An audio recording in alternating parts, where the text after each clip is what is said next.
नमस्कार, आप देख रहे हैं के न्यूज़ इंडिया और मैं हूं आपके साथ हिमांशु श्रीवास्तव। अब बात करते हैं सुदर्शन का नामांकन, विपक्ष एकजुट। उपराष्ट्रपति चुनाव में एनडीए ने सीपी राधाकृष्णन के जरिए तमिल दांव चला, लेकिन इंडिया ब्लॉक ने भी सुदर्शन रेड्डी को उतारकर तेलुगु कार्ड खेल दिया। इस तरह उपराष्ट्रपति का चुनाव तेलुगु बनाम तमिल बनने की कवायद की जा रही है, जिसके चलते क्षेत्र कशमकश में फंस गए हैं। वहीं बी सुदर्शन रेड्डी ने नामांकन दाखिल किया। इससे पहले स्वतंत्रता सेनानियों और महान नेताओं को श्रद्धांजलि अर्पित की गई। बता दें कि नंबर गेम में पहले ही विपक्ष पीछे से हो, लेकिन उससे भी मुकाबले को दिलचस्प बनाने के लिए पूरी ताकत झोंक दी गई। और सबसे खास बात यह है कि विपक्ष ने भी दक्षिण भारत से ही उम्मीदवार उतारा। ऐसे में इस बार चुनाव दक्षिण बनाओ दक्षिण की तस्वीर पेश कर रहा है। रेड्डी ने नामांकन दाखिल करने से पहले संसद परिसर में प्रेरणा स्थल पर महात्मा गांधी को पुष्पांजलि अर्पित की। नामांकन दाखिल करने के बाद भी सुदर्शन रेड्डी ने कहा कि यह चुनाव न केवल एक व्यक्ति का चुनाव नहीं है, बल्कि भारत के उस विचार से जुड़ा है जहां संसद ईमानदारी से काम करती है, असहमति का सम्मान किया जाता है और संस्थाएं स्वतंत्रता और निष्पक्षता के साथ लोगों की सेवा करती है। रेड्डी ने कहा कि अगर वे चुने जाते हैं तो उपराष्ट्रपति पद को निष्पक्षता, गरिमा, संवाद और शिष्टाचार के साथ वे निभाएंगे।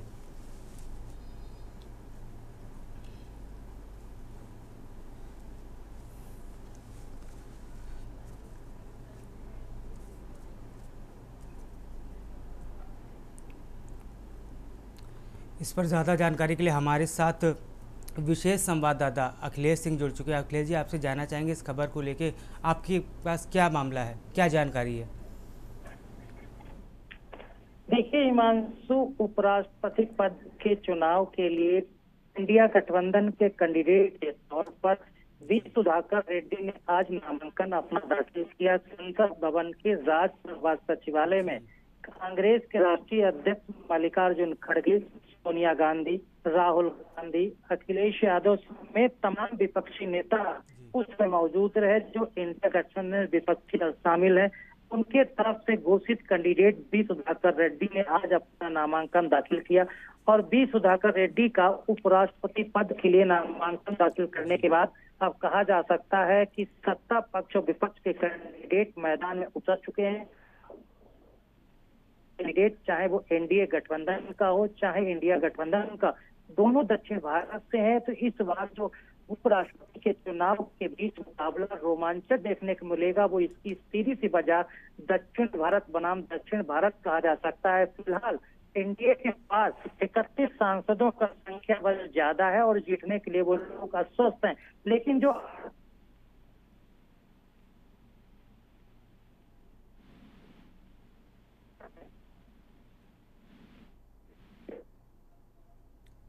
लगता है अखिलेश कि आप संपर्क हमसे टूट गया है। शुक्रिया अखिलेश, बहुत बहुत शुक्रिया जानकारी के लिए।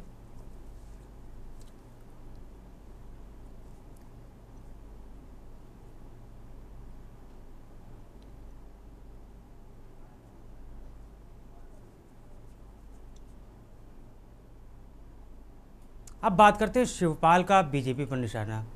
समाजवादी पार्टी के राष्ट्रीय महासचिव शिवपाल सिंह ने इटावा में एक प्रेस कॉन्फ्रेंस कर बीजेपी सरकार पर जमकर निशाना साधा। उन्होंने सरकार पर कई गंभीर आरोप लगाए और विभिन्न मुद्दों पर अपनी राय प्रेस वार्ता में रखी है। शिवपाल सिंह यादव ने कहा है कि प्रदेश में कानून व्यवस्था, स्वास्थ्य, शिक्षा और सिंचाई जैसी मूलभूत व्यवस्थाएं पूरी तरह से ध्वस्त हो चुकी है। उन्होंने आरोप लगाया कि बीजेपी सरकार में रिश्वतखोरी, महंगाई और भ्रष्टाचार काफ़ी बढ़ गया है।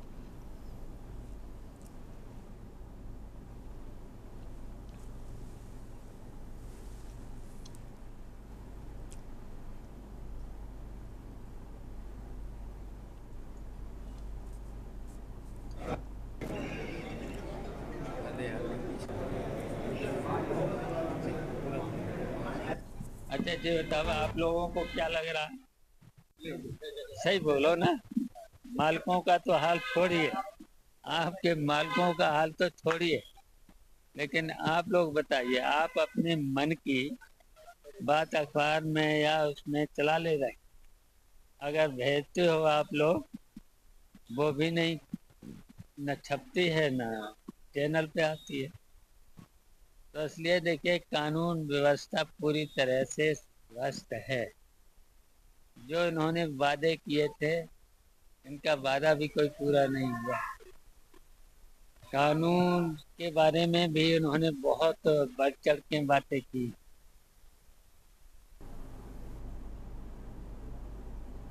अब बात करेंगे सई नदी उफान पर चपेट में कई गांव। उन्नाव की सई नदी का जल स्तर लगातार बढ़ रहा है। नदी की बाढ़ ने सैकड़ों किसानों पर की मेहनत पर पानी फेर दिया। हसरतगंज तहसील के लगभग आधा सैकड़ा गांव बाढ़ की चपेट में, जहां खेत खलिहान जलमग्न हो चुके हैं। किसानों की तैयार फसलें पूरी तरह बर्बाद हो गई। अब किसान गहरे संकट से जूझ रहे हैं।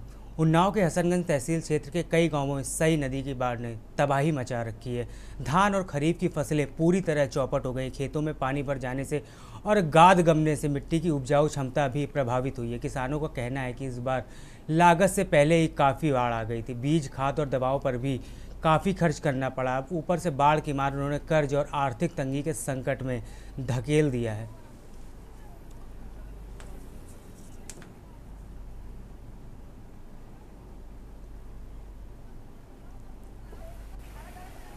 यहाँ पे सई नदी का जल बहुत बढ़ चुका है। मेरा 2 बीघे धान चला गया है और मैं सरकार से यही निवेदन करता हूँ, जो समझे मेरा मुआवजा मुझको दिया जाए। हमारी समस्या यह है कि तराई में हमारी खेती है 4-5 बीघे, उसमें धान बोया था, हमने लगवाया था। बाढ़ की वजह से हमारे फसल डूब गई साहब।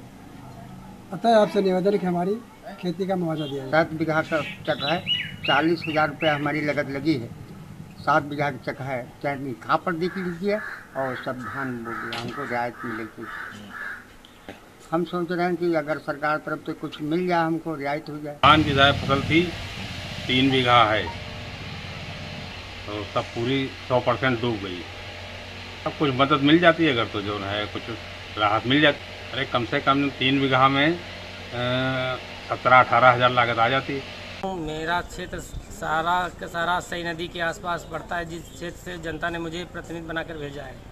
और सई नदी का जल स्तर बढ़ जाने के कारण सैकड़ों से लेकर हजारों बीघे जो जलमग्न हो गया है, उसमें से धान की फसल बेकार हो चुकी है। हम चाहते हैं प्रशासन से कि किसान बीमा लिया जाता है तो इसमें उनकी किसान बीमा दिया जाए और उनका सहयोग किया जाए। हमारे गांव में रसूलपुर बकिया क्षेत्र में सई नदी के बाढ़ आने से कई सैकड़ों ज़मीन जिसमें धान लगे थे वो डूब गई है। इधर ये देखो, इधर दिखा दो। और जो है हमारा प्रशासन से निवेदन है कि लेखपाल और जो है तहसील के अधिकारियों को भेज करके सर्वे करवाया जाए। उन्नाव जनपद के तहसील हसनगंज क्षेत्र में सई नदी का जल स्तर बढ़ने से सैकड़ों बीघे फसल जलमग्न हो गई।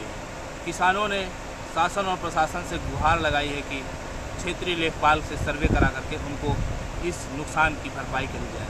वहीं सई नदी पर बने अकबरपुर रसूलपुर मार्ग पर जल स्तर इतना ज़्यादा बढ़ गया है कि रोड कट चुकी है, पानी लबालब भरा हुआ है, आने जाने वालों को दिक्कत हो रही है। शासन और प्रशासन ने रास्ते बंद कर दिए हैं। यहाँ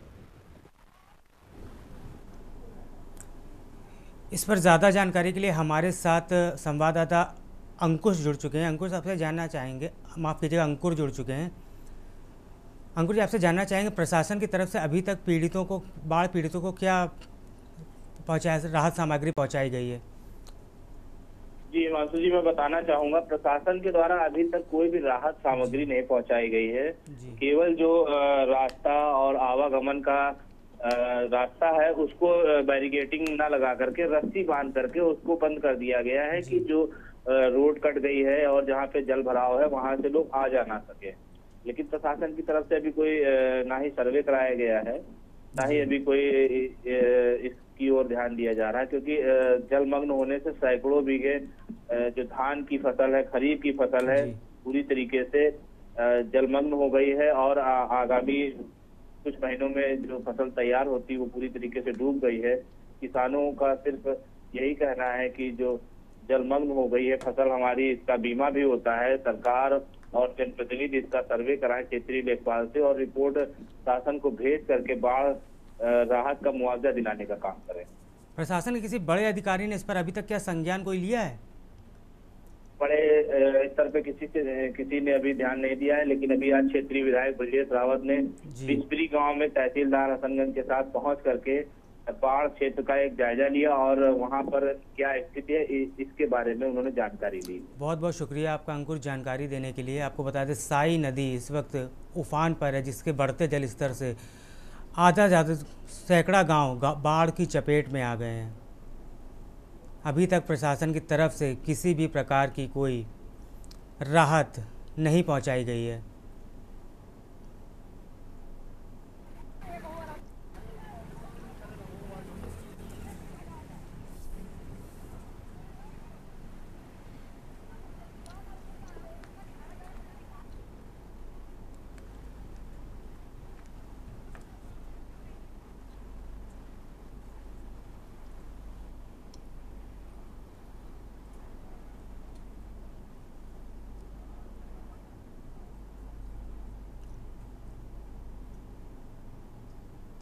अब बात करते हैं बाढ़ से राहत, प्रशासन दे रहा राहत।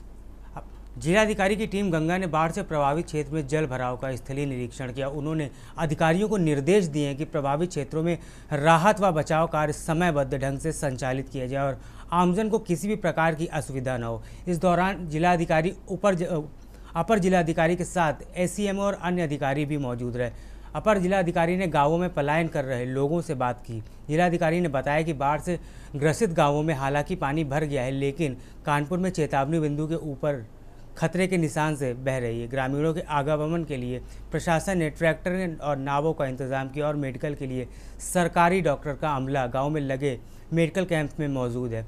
ग्रामीणों को राशन और दवाइयाँ भी वितरित की जा रही हैं।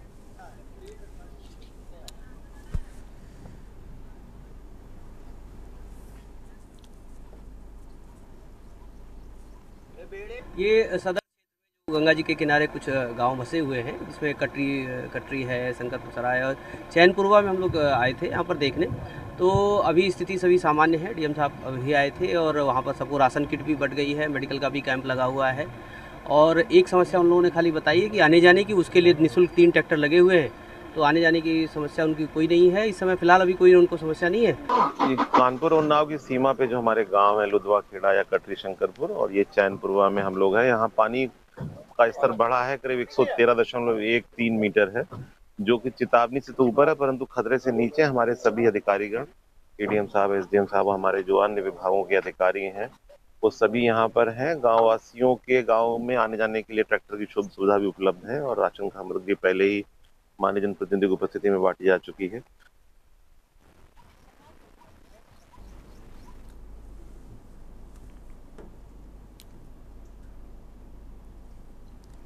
आपको बता दें यहाँ पे बाढ़ प्रभावित क्षेत्रों का यहाँ पे स्थलीय निरीक्षण किया है DM ने। इसके साथ ही DM ने पलायन कर रहे लोगों से बातचीत भी की और इनका हाल चाल भी जाना। आप देख सकते हैं किस तरह से बाढ़ का पानी लोगों के घरों तक घुस गया और आमजन को इसमें कितनी परेशानी का सामना करना पड़ रहा है। आप तस्वीरों में साफ देख सकते हैं किस तरह से पानी के बीच लोग अपने गंतव्यों तक पहुंच रहे हैं।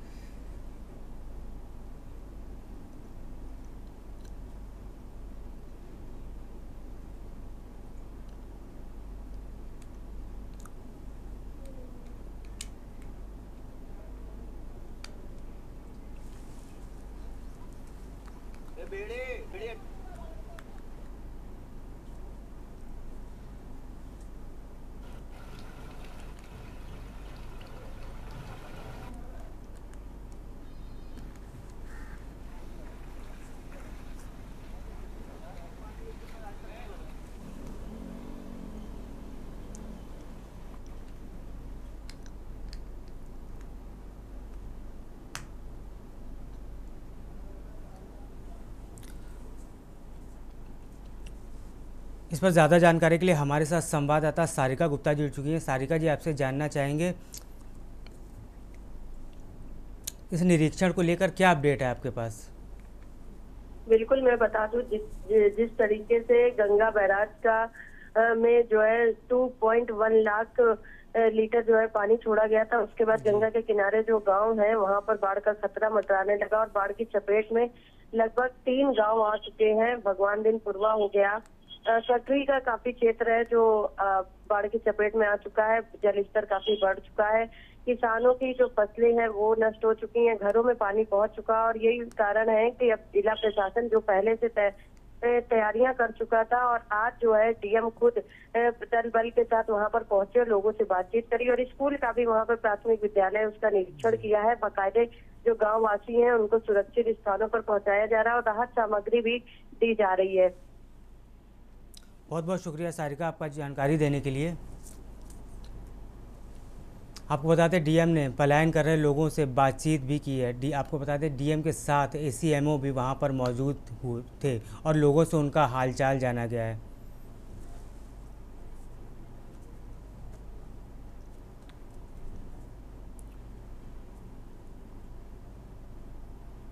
अब वक्त तो चला एक ब्रेक का। ब्रेक के बाद बात करेंगे मंडी में अवैध वसूली का खेल। आप देख रहे हैं के न्यूज़, खबरों का सारथी। ब्रेक के बाद आपका स्वागत है। बात करते हैं मंडी में अवैध वसूली का खेल। कन्नौज की छिबरामऊ मंडी में गरीब किसानी से अवैध वसूली का मामला सामने आया। यहाँ मंडी में लहसुन बेचने आए किसानों से प्रति बोरी 20 रुपये की अवैध वसूली की जा रही है। वहीं इस मामले से जुड़ा एक वीडियो सोशल मीडिया पर तेज़ी से वायरल हो रहा है, जिसमें एक मंडी गार्ड को एक किसान से 10 बोरी लहसुन के लिए 200 रुपये लेते हुए साफ देखा जा सकता है। जबकि इस अवैध वसूली के बारे में मंडी सचिव से सवाल किया गया तो उन्होंने एक शर्मनाक बयान दिया। उन्होंने कहा ये वसूली मंडी कार्यालय के कर्मचारियों के चाय पानी के खर्चे के लिए की जाती है। बयान दिखाता है कि मंडी प्रशासन इस तरह के भ्रष्टाचार को रोकने की बजाय उसे एक सामान्य बात मानता है। यह घटना गरीब और मेहनती किसानों के शोषण को उजागर करती है, जिन्हें अपनी फसल बेचने के लिए भी अवैध वसूली का शिकार होना पड़ता है।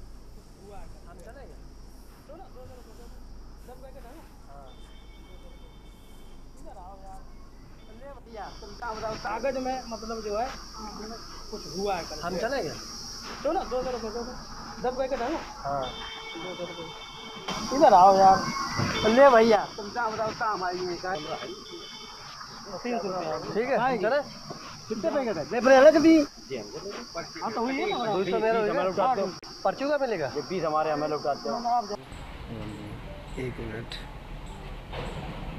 क्या मामला है, कैसे आए आप, क्या मामला है? जी हमारा नाम पंकज है, दैनिक भास्कर को आज से पत्रकार है। हम जून माह में मतलब कागज में मतलब जो है कुछ हुआ है। हमने सर इनकी वीडियो बना दी थी 2 बार दोनों गार्ड लोगों की, और उसके बाद फिर इन्होंने गार्ड ने हमें मतलब कि कार्यालय में ले जाके हमें धमकाया कि तुझे जान से मार देंगे, तो अगर तू ज़्यादा होशियार बनेगा तो झूठे मुकदमे में फंसा तुझे झूठे आरोप पे मतलब कि मुकदमा दर्ज करवा देंगे अगर तूने किसी भी अधिकारी से शिकायत की तो। और हमारे सचिव का जब तक हमारे सर पर हाथ है तब तक हमें कोई यहाँ से मतलब कि कोई कार्रवाई नहीं हो सकती है, और हमें ज़्यादा से ज़्यादा एक मतलब मंडी से दूसरे मंडी में तैनात कर दिया जाएगा। कागज में मतलब जो है कुछ हुआ है, हम चलेंगे। इस पर ज़्यादा जानकारी के लिए हमारे साथ संवाददाता अमित मिश्रा जुड़ चुके हैं। अमित, आपसे जानना चाहेंगे इस वसूली के वीडियो को लेकर क्या जानकारी है आपके पास? जी बिल्कुल, बता दें ये वीडियो एक छिबरामऊ मंडी समिति का ये वायरल हुआ है जी। और ये बताया जा रहा है कि ये कुछ दिनों पुराना है ये यहाँ पर, और ये किसानों से यहाँ पर बोरी 20 रुपए की वसूली चल रही थी यहाँ पर। तो वहाँ पर जब किसान कई परेशान हुए हैं तो उन्हीं में से एक किसान ने इनका जो ये करतूत ये लोग कर रहे थे यहाँ पर, ये सचिव जो यहाँ पर जो किसान आते थे उनसे 20 रुपए पर बोरी की वसूली कर रहे थे, उसका वीडियो बनाया और सोशल मीडिया पे वायरल कर दिया।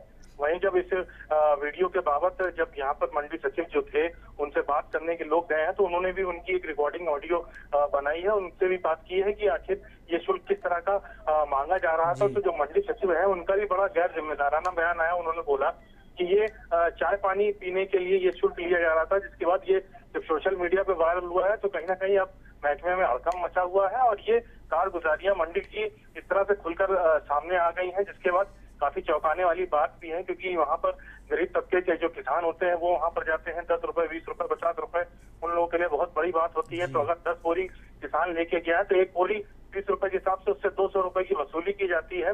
तो कहीं ना कहीं किसानों को लाभ देने की बजाय इस तरह से किसानों का शोषण हो रहा है, और ये खुलेआम चल रहा है कि शोषण जो करते हैं उनको अधिकारी संरक्षण भी देते हैं और उनके ऊपर कार्रवाई करने की बजाय इस तरह के बयानबाजी करते हैं कि उन्होंने पैसा लिया होगा तो ये चाय पानी के लिए पैसा है।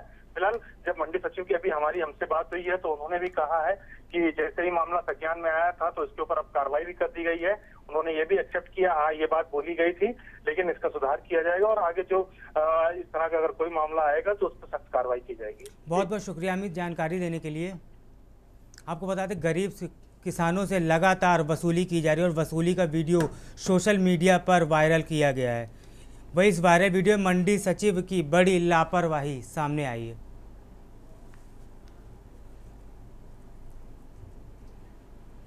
अब बात करेंगे ऑनलाइन फ्रॉड, सतर्कता से राहत। नोएडा ऑनलाइन फ्रॉड करने वाले का अब हब बन गया है, लेकिन अब पुलिस तुरंत एक्शन ली तो पीड़ित को राहत भी मिल सकती है। ऐसा ही हुआ जब नोएडा सेक्टर 2 कंपनी में काम करने वाली एक युवती के साथ 50,000 का ऑनलाइन फ्रॉड हुआ। युवती की शिकायत पर थाना फेज़ 1 पुलिस ने फ़ौरन कार्रवाई की और उसके पैसे वापस आ गए। आपको बता दें दिल्ली के सादरा की रहने वाली कोमल सेठी, जो कि नोएडा सेक्टर 2 के स्थित एक कंपनी में काम करती हैं, उनके व्हाट्सएप पर एक साइबर ठग ने उनका CEO बनकर मैसेज किया। कोमल सेठी ने कहा कि मैं एक मीटिंग में हूँ, आप मेरे अमेज़ॉन गिफ्ट को वाउचर रेडी रखिए। पहला वाउचर 20,000 का और दूसरा गिफ्ट वाउचर 30,000 का। इस प्रकार के 50,000 ऑनलाइन वाउचरों का भुगतान करवा लिया। अब उनकी CEO से बात तो पता चला कि वह मैसेज उनका था ही नहीं। तब पता चला कि उनके साथ एक फ्रॉड हो गया है। कोमल फ़ौरन गोल पुलिस के थाने पर पहुंची और अपनी शिकायत दर्ज कराई। कोमल की शिकायत पर पुलिस ने त्वरित कार्रवाई करते हुए फ्रॉड में गए उसके पैसे अकाउंट में रिकवर कर लिए। कोमल कहती है उनका पुलिस के प्रति नज़रिया बदल गया है कि पुलिस किसी से हेल्प नहीं करती है। वह कहती हैं कि पुलिस हेल्प करती है और पुलिस को थैंक यू सो मच।